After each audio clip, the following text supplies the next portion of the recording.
Escuelas Nunquinas Abiertas. Un espacio de conocimientos y aprendizajes donde los y las estudiantes somos los protagonistas. Aprendamos jugando.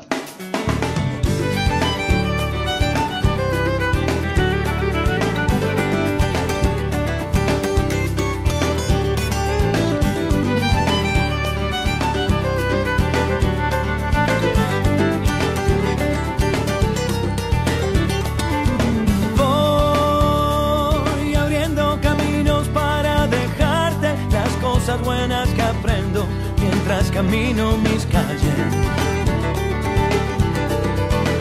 Me llevaré las buenas luces que tiene la gente, que me iluminan la vida y me regalan mi suerte. Y si algo que nos da la escuela es el abrirnos caminos. Estudiar y aprender nos da el saber que nos permite pensar, elegir, desarrollar cualquier sueño, proyecto o meta que nos propongamos. El 11 de septiembre se celebra el Día del Maestro y de la Maestra, en conmemoración del fallecimiento de don Domingo Faustino Sarmiento. Hoy tenemos protagonistas de escuelas de distintas localidades de nuestra provincia, que juntas y juntos realizaron este especial en homenaje a las y los maestros. El Uney y Juan Pablo, estudiantes de sexto grado de la Escuela 225 de Chosmalal, de Anitza y Antonella, de séptimo grado de la Escuela 109 de Centenario, Eva de primer grado de la Escuela 309, Santiago de sexto y Juan de séptimo, ellos estudiantes de la Escuela 359 de San Martín de los Andes. Entonces, vamos a escuchar la biografía de Sarmiento. Domingo Faustino Sarmiento nació el 15 de febrero de 1811 en la provincia de San Juan, en un hogar humilde. Era el hijo de Paola Albarracín y de José Clemente Sarmiento. Fue a la escuela en su ciudad natal. Solo incluyó en la escuela primaria. A los 15 años trabajó junto a su tío en la escuela que éste fundó, San Francisco del Montes del Oro, en la provincia de San Luis, donde ya desempeñaba como maestro de un grupo de alumnos que lo superaban en edad. Fue maestro subteniente de milicias, escritor, periodista, senador, ministro, director general de escuelas, diplomático, gobernador, hasta convertirse en presidente de la Argentina. Activo militar político, lo que le llevó varias veces al exilio. Principalmente debido a su posición con Rosa hacia el caudillo rojano Facundo Quiroga. En Chile, su actividad fue muy notable en la enseñanza. Se le confió la organización de la primera escuela del Ministerio de Sudamérica. En San Juan fundó el periódico El Sonda y escribió obras como Facundo y obras autografiadas como Recuerdos de Provincia. Como gobernador de su provincia natal, decretó la ley de enseñanza primaria obligatoria y ya a los 57 años ocupó la presidencia de la República entre los años 1868 y 1874,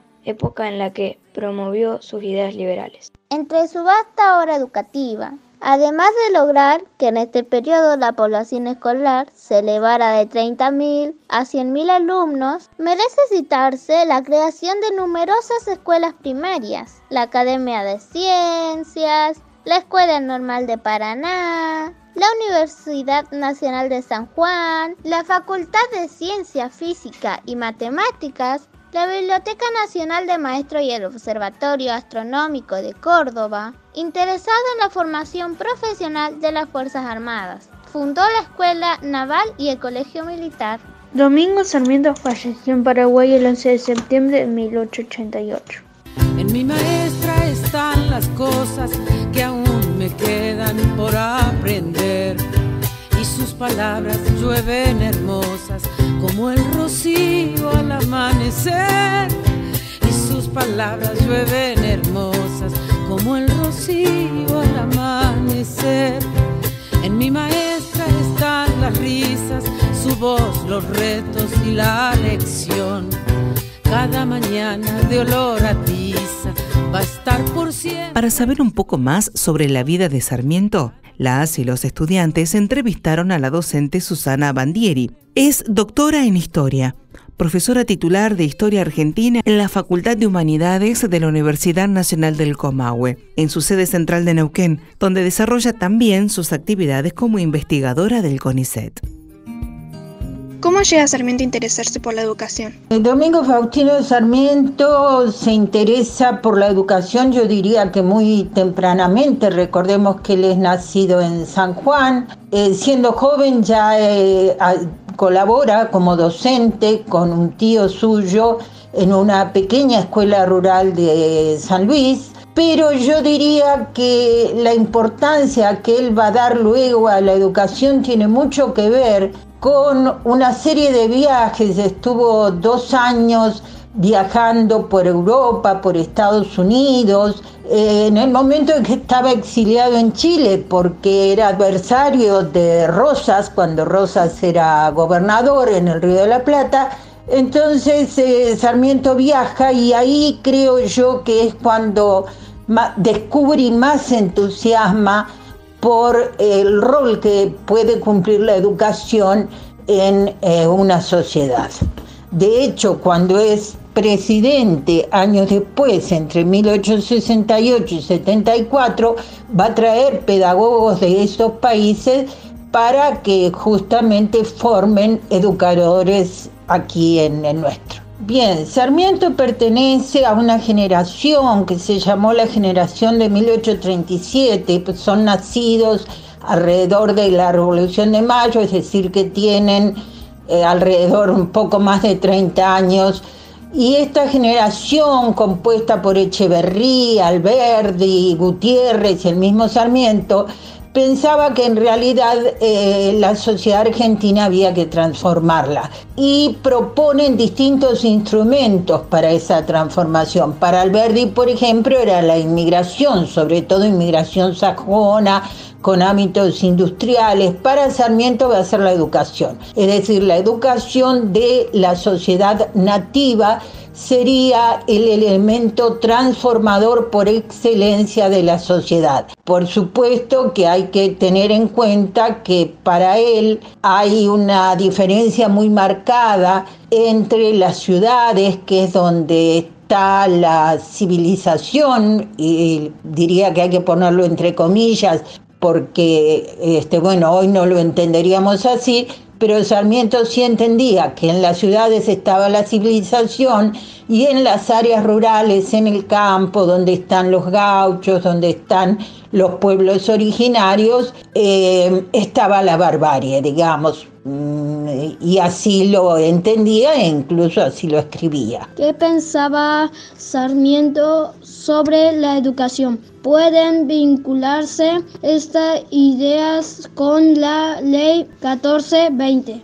Sí, de hecho es posible vincular estas tempranas ideas de Sarmiento a favor de la educación de la sociedad con la Ley 1420 que se va a dictar en el año 84, es decir, 4 años antes del fallecimiento de Sarmiento, que es una ley muy importante en nuestro país porque es la que fija la educación primaria, gratuita, gradual y obligatoria, e incluso laica.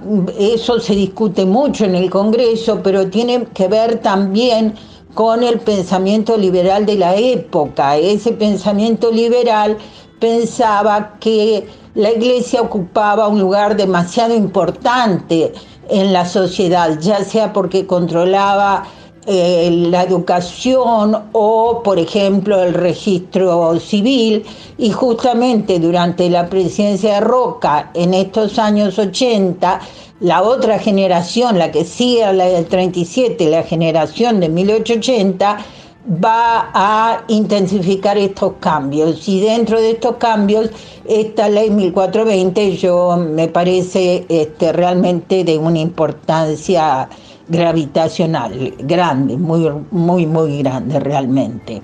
¿Cómo era concebido el rol de la maestra? Bueno, el rol de las maestras es importante en el pensamiento sarmientino porque él piensa básicamente en mujeres educadoras, y las piensa no solo él, es un pensamiento de época y tiene que ver con cómo se entendía y cómo se pensaba a las mujeres en esa época. Las mujeres tenían un rol, estamos hablando de la segunda mitad del siglo XIX, como amas de casa y básicamente como formadoras de sus hijos, como seres con valores nacionales, digamos, y ese rol lo continuaba luego la maestra en la escuela. Por eso era común, yo me acuerdo incluso en mi generación, cómo se hablaba de la maestra como la segunda madre, es decir, la maestra seguía en la misma línea formando valores, digamos, en los niños que ya traían de su casa a través del rol de sus madres, ¿verdad? ¿Qué aspectos de su pensamiento se pueden valorar? Bueno, dentro del pensamiento sarmientino, sin duda que el tema educativo hay que valorarlo. Durante su presidencia se crearon muchísimas escuelas primarias, creo que más de 800, secundarias también, y la primera escuela normal de Paraná, que era una escuela, después se crearon muchas más con los años, que eran escuelas donde se formaban las maestras, digamos, eran escuelas específicamente formadoras de maestras. Y otro rasgo interesante de Sarmiento, y por ahí menos conocido, es que, por ejemplo, era contrario al latifundio. Él entendía que ese proceso civilizatorio, entre comillas, que había que hacer de la zona rural, debía hacerse no a través de grandes estancieros, sino a través de pequeños y medianos propietarios. Algo parecido a lo que él había visto en Estados Unidos con la expansión hacia el oeste, digamos, de familias que se trasladaban y empezaban a trabajar la tierra.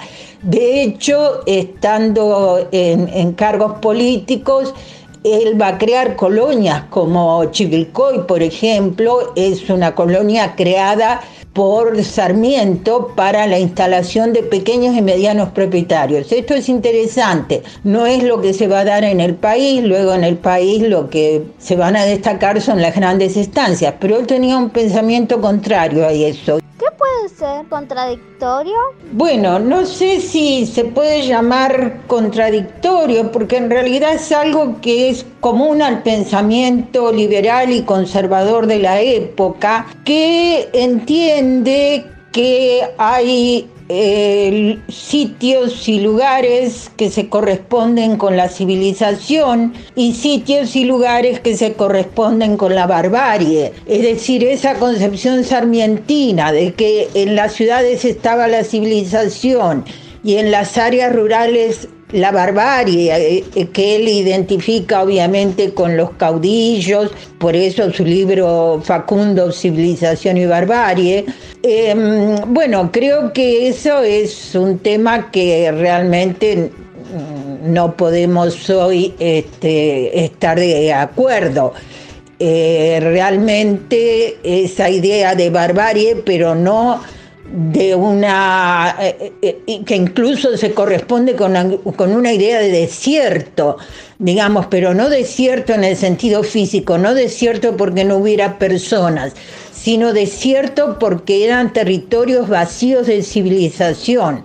Entonces eso hace que no se piense un proyecto que los involucre, que los incluya a todos los habitantes de las áreas rurales, incluidos los pueblos originarios.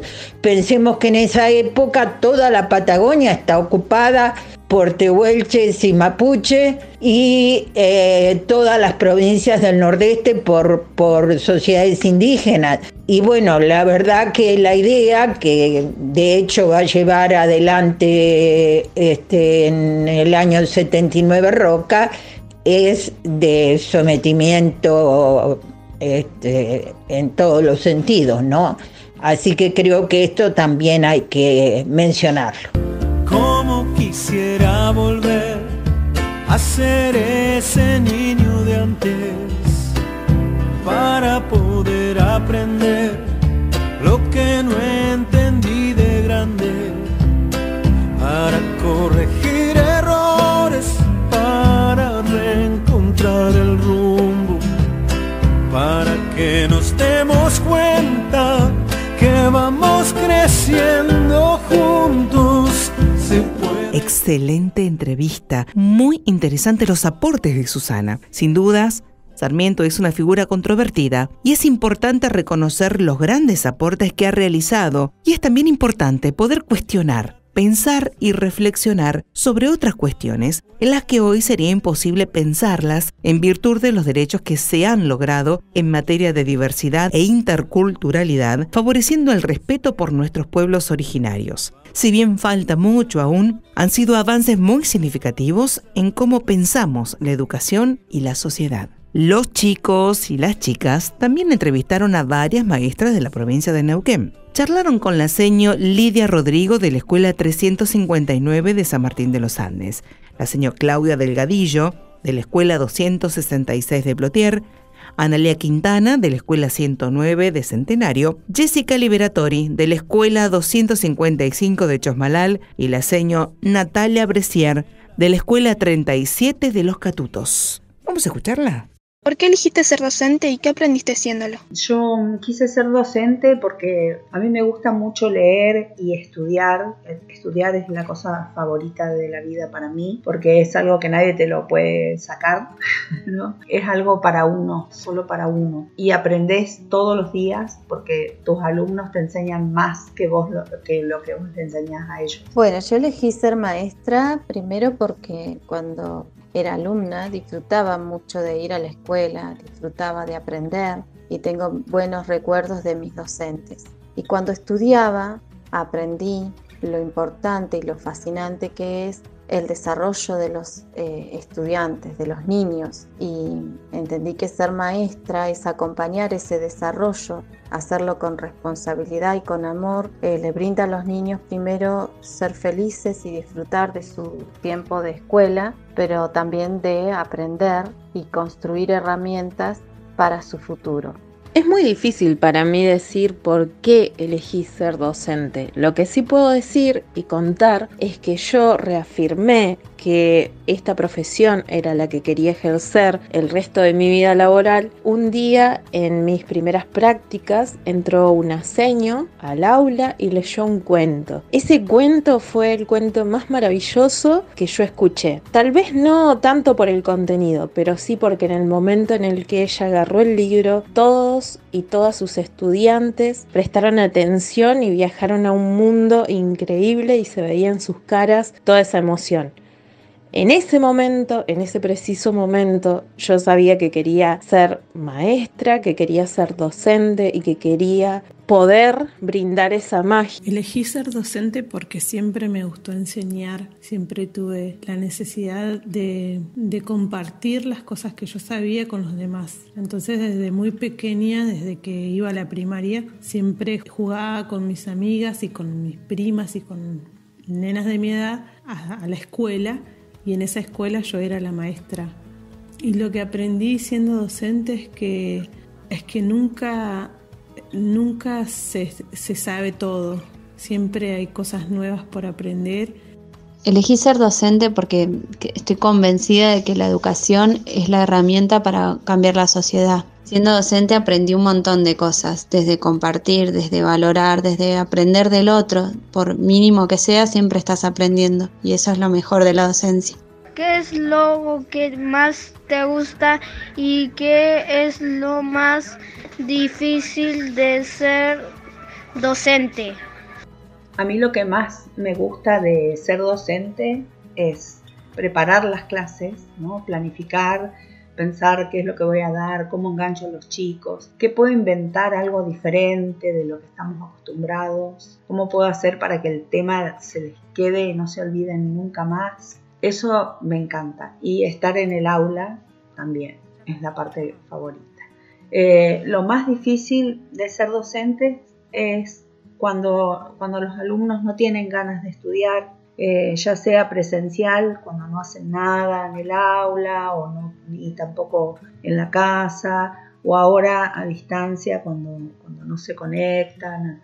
Lo que más me gusta de ser maestra es ver los logros de mis estudiantes. Me hace sentir muy bien saber que pude ser parte de ese logro. Y lo más difícil de ser maestra es cuando te encontrás niños o niñas que atraviesan situaciones que vulneran sus derechos y que los afectan en algunos casos para toda la vida.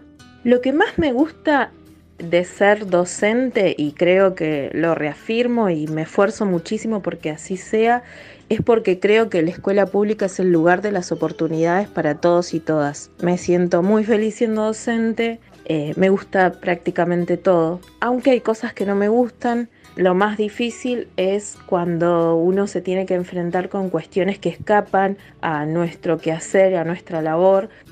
Lo que más me gusta es que cuando estoy en el aula, en el salón de clases, el mundo se detiene y soy yo y la clase, somos nosotros todos. Y yo les brindo mis conocimientos y ellos me brindan sus conocimientos. Aprendemos juntos, nos escuchamos, reflexionamos. Cuando estoy en el salón de clases no estoy en ningún otro lado, estoy ahí. Estamos ahí y somos nosotros. Lo que más me gusta es compartir, es la experiencia, es el estar en sintonía con el otro, el tratar con el otro. Eso es lo que más me gusta. Y lo más difícil es conocer otras realidades o realidades que viven los niños pequeños, que a veces es muy difícil. ¿Qué le dirías a los y las estudiantes en cuarentena?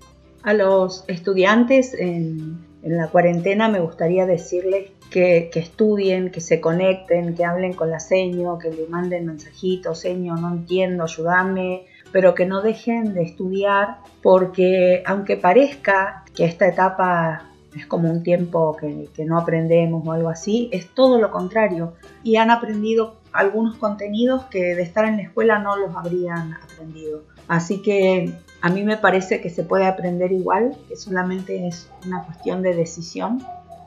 A mis estudiantes que están en cuarentena, que hace tanto tiempo que no los veo, tengo que primero felicitarlos y felicitarlas porque siempre ponen lo mejor para poder hacer sus tareas en la casa. Agradecerle también a las familias que están presentes y que sin ellos no sería nada posible, ni ahora en cuarentena, ni antes tampoco. Yo le diría a todos los y las estudiantes que están haciendo un trabajo excelente, que nadie se imaginó que íbamos a ser parte de este momento de la historia y que la verdad que lo están haciendo excelente, se están esforzando muchísimo, están atravesando un montón de cuestiones para las que nadie estaba preparado y mucho menos las infancias. Y en estos días difíciles de cuarentena, de aislamiento, el mensaje que tengo para mis estudiantes es que sigan estudiando. Lo único que les va a dar libertad es el conocimiento. Sí, les va a dar la libertad de poder elegir lo mejor para sus vidas y para lo que deseen ser. El mensaje para los y las estudiantes es que sigan estudiando, es que se preocupen por estudiar, por superarse, porque ellos son el futuro de la sociedad. Señor, hoy te quiero cantar con la voz de mi corazón. Qué lindo es compartir mi mundo de ilusión. Qué lindo es inventar con vos un sol de plastilina, un mar de brillantina. Muchas gracias por sus palabras, seños. Y tal como nos dicen, no hay que dejar de estudiar. Es muy valioso el esfuerzo que niñas y niños y también adolescentes vienen realizando en este contexto de pandemia. Es importante que lo sepan y cuenten con sus maestras y maestros y puedan hablar de lo que les pasa. Ellas y ellos también reflexionaron sobre qué es lo que más le gusta de su maestra o maestro y qué le dirían en su día. Bueno, lo que más me gusta de mi maestra es que es amable, que es muy buena onda, que me ayuda con las tareas cuando no las entiendo. Bueno, cuando sea el día de la maestra y del maestro, a mi maestra le voy a decir gracias por aguantarnos, porque siempre está ahí para las tareas. Y bueno, que tenga un muy lindo día. Lo que más me gusta de mi sueño es su alegría, y cuando sea el día de la maestra le voy a decir que la quiero mucho. Y lo que me gusta de mi maestra es las ganas que le pone y el amor que nos dedica. Y lo que le regalaría sería un pañuelo para que en invierno no se muera de frío. Que la pase muy lindo, señor, que tenga un lindo día, que gracias por enseñarnos muchas cosas, que la pase muy lindo en el día del maestro. Quiero agradecer a mis seños, ya que ellas pudieron elegir cualquier carrera, pero eligieron ayudar a los niños como maestra. Y aunque en estos tiempos de cuarentena son difíciles, ya que no podemos ir al aula escolar, ellas están para enseñar. Lo que me gusta de mis maestras es que saben entender lo que no sabemos y lo que sí. Saben cómo enseñar a cada uno al ritmo que vamos. Son alegres, divertidas. Si no sabes algo, te enseñan y hacen las clases divertidas. Hacen que te interese el tema y dan ánimo para seguir esforzándote al máximo. Espero que en este día del maestro la pasen bien y sepan lo importante que son para todos nosotros. Hoy quiero darte las gracias por darme esperanza y poder caminar junto a ti, por ayudar con el alma y brindarme confianza, por darme fuerzas para seguir. ¿Qué más te puedo decir? Hoy puedo soñar y reír. Gracias. Hermosas palabras y deseos para sus maestras y maestros. Siempre hay una huella de un maestro o una maestra en sus vidas. Siempre nos acordamos y atesoramos recuerdos y aprendizajes que nos van a servir toda la vida. Por eso es tan importante la escuela. Felicitamos a Elunei, Juan Pablo, Yanitza, Antonella, Eva, Santiago y Juan por este micro. Los pueden volver a escuchar a través del canal de YouTube del Ministerio de Educación. Y para participar deben enviar un mail a educacionsocialycultural@gmail.com. Hoy quiero darte las gracias por darme esperanza y poder caminar junto a ti, por ayudar con el alma y brindarme confianza, por darme fuerzas para seguir. ¿Qué más te puedo decir? Hoy puedo soñar y reír. Gracias a ti, a ti, a ti. Gracias a ti, a ti, a ti. Gracias a ti, a ti, a ti. Gracias a ti, a ti, a ti.